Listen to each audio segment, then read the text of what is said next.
నమస్తే, welcome to editor analysis. Imran ఖాన్తో భార్య సోదరి భేటీ, చాలా కాలం తర్వాత కుటుంబ సమావేశం. ఇమ్రాన్ ఆరోగ్యంపై ఆందోళన, వారానికి ఒకసారి కుటుంబ భేటీకి అనుమతి, కుమారులతో ఫోన్ మాట్లాడేందుకు అవకాశం, భేటీ వివరాలపై జైలు అధికారులు గోప్యత, రాజకీయ ప్రయోజనాలకు వాడొద్దని సుప్రీంకోర్టు హెచ్చరిక. ఇమ్రాన్ ఆరోగ్యంపై ఇంకా కొనసాగుతున్న ఉత్కంఠ. 2023 నుంచి జైలు జీవితాన్ని అనుభవిస్తున్న పాకిస్తాన్ మాజీ ప్రధాని ఇమ్రాన్ ఖాన్ను తాజాగా భార్య సోదరి నియాజీ ఆయన్ని కలిశారు. చాలా కాలం తర్వాత కుటుంబ సభ్యులను కలవడంతో ఈ భేటీ ఇప్పుడు పాకిస్తాన్లో హాట్ టాపిక్గా మారింది. అసలు ఇమ్రాన్ ఖాన్ ఆరోగ్యం ఎలా ఉంది? ఇంతకాలం ఆయన్ను కుటుంబ సభ్యులకు ఎందుకు దూరంగా ఉంచారు? ఇమ్రాన్ ఆసుపత్రికి తరలించాలని సుప్రీంకోర్టు ఆదేశించడం వెనుక ఉన్న అసలు కారణాలు ఏంటి? ఇమ్రాన్ ఖాన్ ఆరోగ్యంపై ఇప్పటి వరకు వస్తున్న అనుమానాలకు ఈ భేటీతో సమాధానం దొరికిందా, లేదంటే అసలు నిజం ఆసుపత్రికి తరలించిన తర్వాత బయట పడనుందా? పాకిస్తాన్ మాజీ ప్రధాని ఇమ్రాన్ ఖాన్ చుట్టూ మరోసారి తీవ్ర ఉత్కంఠ నెలకొంది. 2023 నుంచి రావల్పిండిలోని అడియాలా జైల్లో ఉంటున్న ఆయన్ను తాజాగా భార్య సోదరి కలవడం రాజకీయంగా వ్యక్తిగతంగా చర్చనీయాంశంగా మారింది. చాలా కాలం తర్వాత కుటుంబ సభ్యులను ప్రత్యక్షంగా కలిసే అవకాశం రావడంతో ఈ భేటీ భావోద్వేగంగా సాగినట్లు సమాచారం. అయితే ఈ సమావేశంలో కేవలం కుటుంబ సభ్యుల పరామర్శకే పరిమితమైందా, లేక ఇమ్రాన్ ఖాన్ ఆరోగ్యం, జైలు పరిస్థితులు, సుప్రీంకోర్టు ఆదేశాల వంటి కీలక అంశాలపై కూడా చర్చ జరిగిందా అన్నదే ఇప్పుడు ఆసక్తికరంగా మారుతుంది. అనేక కేసుల్లో నిందితుడిగా ఉన్న ఇమ్రాన్ ఖాన్ 2023 నుంచి జైలు జీవితాన్ని కొనసాగిస్తున్నారు. ఈ క్రమంలో గత కొన్ని నెలలుగా ఆయన్ను కుటుంబ సభ్యులు ఇతరులను కలవకుండా పరిమితులు విధించడంతో ఆయన ఆరోగ్యంపై అనేక అనుమానాలు వ్యక్తమయ్యాయి. ఇమ్రాన్ ఖాన్ ఆరోగ్యం ఎలా ఉందో తమకు తెలియడం లేదని కుటుంబ సభ్యులు ఆందోళన వ్యక్తం చేశారు. జైల్లో ఆయన ఒంటరిగా ఉంటున్నారని, దాంతో మానసికంగా, శారీరకంగా తీవ్ర ఒత్తిడికి గురవుతున్నారని ఆయన తరపు న్యాయవాదులు కోర్టు దృష్టికి తీసుకువెళ్లారు. ఈ పరిస్థితుల్లో ఇమ్రాన్ ఖాన్ జైల్లోనే ప్రాణాలు కోల్పోయారంటూ ఓ పాకిస్తానీ విలేకరి చేసిన వ్యాఖ్యలు మరింత కలకలాన్ని రేపాయి. దీంతో ఇమ్రాన్ ఖాన్కు ఏం జరిగిందనే చర్చ పాకిస్తాన్లో తీవ్ర స్థాయికే చేరింది.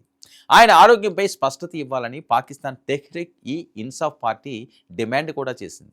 కుటుంబ సభ్యులు కూడా ఆందోళన వ్యక్తం చేశారు. ఇప్పుడు తాజాగా ఆయన్ను కుటుంబ సభ్యులు కలవడంతో కనీసం ఆయన సజీవంగానే ఉన్నారన్న విషయం స్పష్టమైంది. అయినప్పటికీ ఆయన అసలు ఆరోగ్య పరిస్థితి ఏంటన్నది మాత్రం ఇంకా పూర్తిగా బయటికి రాలేదు. అడియాలా జైలు కాన్ఫరెన్స్ హాల్లో ఇమ్రాన్ ఖాన్ భార్య, ఆయన సోదరి కలిసినట్లుగా సమాచారం. మరి చాలా కాలం తర్వాత భార్యాభర్తలు ఒకరినొకరు ప్రత్యక్షంగా చూసుకోవడంతో ఇద్దరూ భావోద్వేగానికి గురైనట్లు తెలుస్తుంది. మరోవైపు నొరీన్ నియాజీ సుమారు 15 నిమిషాల పాటు తన సోదరుడితో మాట్లాడినట్టు తెలుస్తుంది.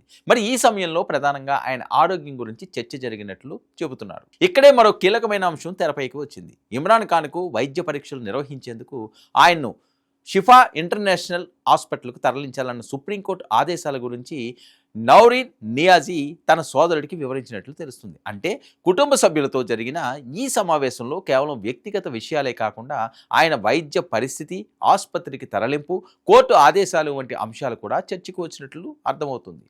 ఇమ్రాన్ ఖాన్ ఆరోగ్యంపై అనుమానాలు పెరగడానికి ప్రధాన కారణం ఆయనకు కుటుంబ సభ్యులతో భేటీలు పరిమితం కావడమే. సాధారణంగా జైల్లో ఉన్న ప్రముఖ రాజకీయ నాయకుడు ఆరోగ్యం గురించి కుటుంబ సభ్యులు, న్యాయవాదులు నిరంతరం సమాచారం కోరుతుంటారు. కానీ ఇమ్రాన్ ఖాన్ను చాలా కాలం ఎవరిని కలవనివ్వకపోవడంతో అనుమానాలు మరింత పెరిగాయి. ఈ పరిస్థితుల్లో ఆయన న్యాయవాదులు కోర్టును ఆశ్రయించారు. ఇమ్రాన్ను పూర్తిగా ఒంటరిగా ఉంచడం వల్ల ఆయన మానసిక, శారీరక ఆరోగ్యంపై ప్రతికూల ప్రభావం పడుతుందని కోర్టు దృష్టికి తీసుకువెళ్లారు. ఈ పిటిషన్లు పరిశీలించిన కోర్టు కుటుంబ సభ్యులతో వారానికి ఒకసారి భేటీకి అవకాశం కల్పించినట్లు సమాచారం. అలాగే ఇమ్రాన్ ఖాన్ తన కుమారులతో ఫోన్లో మాట్లాడేందుకు కూడా అనుమతి ఇచ్చింది. దీంతో ఇమ్రాన్ ఖాన్కు కుటుంబ సభ్యులతో సంబంధాలు కొనసాగించే మార్గం కొంతవరకు తెరుచుకుంది. అదే సమయంలో వైద్య పరీక్షల కోసం ఆసుపత్రికి తరలించే ప్రక్రియను కూడా జైలు అధికారులు ప్రారంభించినట్లు తెలుస్తుంది. అయితే ఈ పరిణామాలన్నింటిలోని కూడా అత్యంత ఆసక్తిని రేపుతున్న విషయం సుప్రీంకోర్టు హెచ్చరిక. ఇమ్రాన్ ఖాన్ కుటుంబ సభ్యులతో జరిగే భేటీలను రాజకీయ ప్రయోజనాల కోసం ఉపయోగించుకుంటే ఆయనకు అనుకూలంగా జారీ చేసిన ఆదేశాలను వెనక్కి తీసుకునే అవకాశం ఉందని కోర్టు హెచ్చరించినట్లు సమాచారం. దీంతో జైలు అధికారులు కూడా ఈ భేటీ వివరాలను బయటకు రాకుండా గోప్యత పాటించినట్లు తెలుస్తుంది. కుటుంబ సభ్యుల సమావేశాన్ని రాజకీయ సమావేశంగా మార్చకుండా జాగ్రత్తలు తీసుకుంటున్నట్లు కూడా తెలుస్తుంది. ఇమ్రాన్ ఖాన్ ప్రస్తుతం అల్ ఖాదీర్ ట్రస్ట్కు సంబంధించిన అవినీతి కేసులో 14 ఏళ్ల జైలు శిక్షను అనుభవిస్తున్నారు. ఆయనపై పలు కేసులు కొనసాగుతున్న నేపథ్యంలో జైలు జీవితం మరింత సంక్లిష్టంగా మారింది. ఒకవైపు న్యాయపరమైన పోరాటం, మరోవైపు ఆరోగ్యంపై ఆందోళనలు, ఇంకోవైపు రాజకీయంగా ఆయనకు ఉన్న భారీ మద్దతు.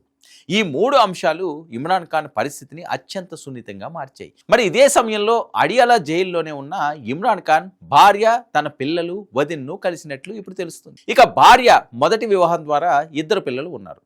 మొదటి భర్తకు విడాకులు ఇచ్చిన తర్వాత ఆమె ఇమ్రాన్ ఖాన్ను వివాహం చేసుకున్నారు. ప్రస్తుతం ఇమ్రాన్ ఖాన్తో పాటు ఆమె కూడా జైలు జీవితాన్ని ఎదుర్కొనడంతో కుటుంబ సభ్యుల మధ్య భేటీలకు ప్రత్యేక ప్రాధాన్యం ఏర్పడింది. చాలా కాలం తర్వాత కుటుంబ సభ్యులను ప్రత్యక్షంగా కలవడం ఇమ్రాన్ ఖాన్కు ఎంతవరకు ఉపశమనాన్ని ఇచ్చిందన్నది కూడా చర్చనీయాంశంగా మారింది.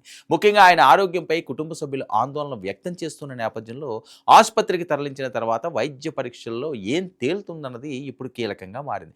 ఇంతకాలం ఇమ్రాన్ ఆరోగ్యంపై వస్తున్న అనుమానాలకు వైద్య నివేదికలే స్పష్టమైన సమాచారం ఇవ్వగలవన్న అభిప్రాయాలు ఇప్పుడు వ్యక్తమవుతున్నాయి. మరోవైపు ఇమ్రాన్ ఖాన్ను వారానికి ఒకసారి కుటుంబ సభ్యులతో భేటీకి అనుమతి లభించడం ఆయన రాజకీయ భవిష్యత్తుపై కూడా ప్రభావం చూపే అంశంగా మారొచ్చు. ఎందుకంటే జైలు నుంచే ఆయనకు సంబంధించిన ప్రతి పరిణామం పాకిస్తాన్ రాజకీయాల్లో చర్చకు వస్తుంది. ఇమ్రాన్ ఆరోగ్యంపై చిన్న అనుమానం వచ్చినా అది రాజకీయ ఉద్యమంలా మారే పరిస్థితి ఉంది. అందుకే సుప్రీంకోర్టు కూడా ఈ భేటీలను రాజకీయ ప్రయోజనాలకు ఉపయోగించకూడదని స్పష్టమైన హెచ్చరిక చేసినట్లు తెలుస్తుంది. ఇక్కడ అసలు ప్రశ్న మాత్రం ఇమ్రాన్ ఖాన్ ఆరోగ్యంపైనే ఉంది. కుటుంబ సభ్యులు కలిశారు, కోర్టు ఆదేశాలు వెలువడ్డాయి, ఆసుపత్రికి తరలించే ప్రక్రియ కూడా మొదలైంది. కానీ ఇమ్రాన్ ఖాన్ ఆరోగ్య పరిస్థితిపై పూర్తి స్థాయి వైద్య సమాచారం ఎప్పుడు బయటికి వస్తుంది? ఆయన్ను షిఫా ఇంటర్నేషనల్ హాస్పిటల్కు తరలిస్తే వైద్య పరీక్షల్లో అసలు ఏం తేలుతుంది? ఇంతకాలం ఆయన కుటుంబ సభ్యులకు దూరంగా ఉంచడానికి అసలు కారణం ఏంటి? జైలు అధికారులు ఆరోగ్య వివరాలపై ఎందుకు ఇంత గోప్యత పాటిస్తున్నారు? సుప్రీంకోర్టు హెచ్చరిక తర్వాత ఇమ్రాన్ ఖాన్ కుటుంబ భేటీలు ఇకపై ఎలా కొనసాగుతాయి? ఈ ప్రశ్నలకు సమాధానాలు రావాలంటే ఇమ్రాన్ ఖాన్ వైద్య పరీక్షలు, తదుపరి కోర్టు పరిణామాల వరకు వేచి చూడాల్సిందే. చూద్దాం మరి ఏం జరుగుతుందో. ఇది ఈనాటి ఎడిటోరియల్ అనాలిసిస్. న్యూస్.